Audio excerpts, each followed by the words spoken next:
Hello dear students, welcome back to my channel physics SPC. Moving charges and magnetism का एक question. In the product of, ये magnetic force का formula, इसमें q v vector, इस B vector की value given है आपको यहाँ पर। ये तो सबसे पहला पॉइंट तो यही है सोल्यूशन करते समय कि जो बी वेक्टर आपको दे रखा है वो B i cap plus B j cap plus B naught k cap दे रखा है। ठीक है, क्यू की वैल्यू 1 दे रखी है और वेलोसिटी वेक्टर इतना दे रखा है और फोर्स जो है एफ वेक्टर उसकी वैल्यू इतनी दे रखी है और मैग्नेटिक फील्ड बी की वैल्यू आपसे पूछ रहा है कि कौन सी चॉइस सही है। ठीक, चलिए सबसे पहले एक काम करिए, आप v क्रॉस बी निकाल लीजिए आप।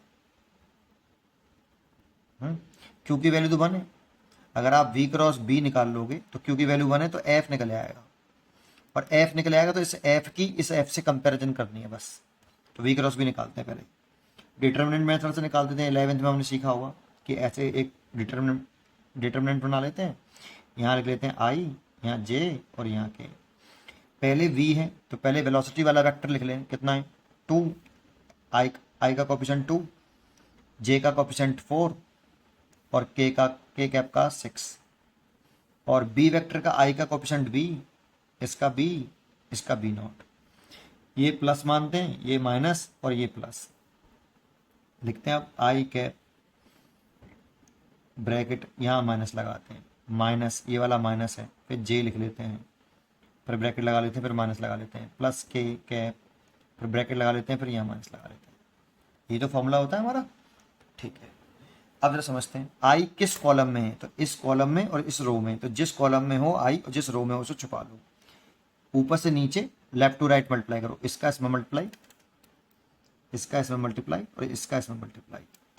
पहले इसका इसमें करेंगे तो 4b नॉट हो गया और इसके में इसमें कर लो 6b हो गया। ठीक है, अब जे जिस कॉलम में हो जिस रो में उसे छुपा लो, इसे छुपा लिया। 2 का b नॉट में करेंगे, इस पेन से छुपाता हूँ, है ना। 2 का b नॉट से मल्टीप्लाई कर लो तो 2b नॉट और इसका इसमें तो 6b। अब k को छुपा लो जिस कॉलम में जिस रो को, इसका से मल्टीप्लाई कर लो तो 2b और इसका इसमें मल्टीप्लाई कर लो 4b। ठीक है, अब लिख लो इसको, ये तो ऐसे कैसे लिख लो 4b नॉट माइनस 6b, इसको भी ऐसे लिख लो j cap 2b not minus 6b और इसमें से इसे घटा लो तो प्लस, सॉरी माइनस आएगा 2b के कैप।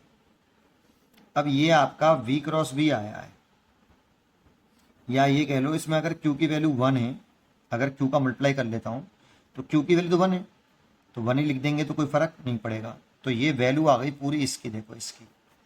दैट मीन्स ये क्या चीज़ है, आपका एफ वेक्टर है, क्योंकि q है और q की वैल्यू अगर हम यहाँ पर ऐसे लिख लें 1 तो एफ वेक्टर आ गया आपका ये आई कैप 4b नॉट माइनस के 6b minus J cap 2b not minus 6b minus 2b के कैप।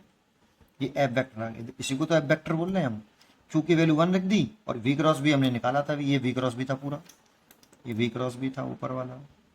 ठीक है, चलिए अब इसकी एफ वेक्टर से कंपैरिजन करनी है बस केवल। एफ वेक्टर कितना गिवन है देखो, 4i कैप माइनस के 20j कैप प्लस के 12k कैप।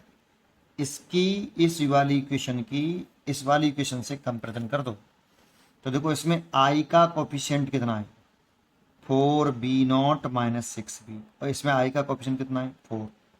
एक तो इक्वेशन हो गई ये आपके।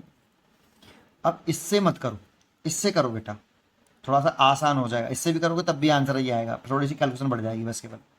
तो इसमें के कैप का कोफिशिएंट कितना है माइनस के 2b, तो माइनस के 2b है के कैप का। और इसमें कितना के कैप का 12, तो 12। तो यहाँ से आप b निकाल लो, माइनस के 6 आ गया, देखो 2 से काट लो और माइनस लगा हुआ तो b इक्वल टू माइनस के 6। यहाँ पे पुट कर दो 4b नॉट माइनस का 6 और माइनस का 6 प्लस के 36 हो जाएगा इक्वल टू 4। तो 4b नॉट इक्वल टू, इसको इधर ले आएंगे तो 4 माइनस के 36 तो माइनस के 32 आएगा, तो b naught is equal to minus के 8 आ जाएगा।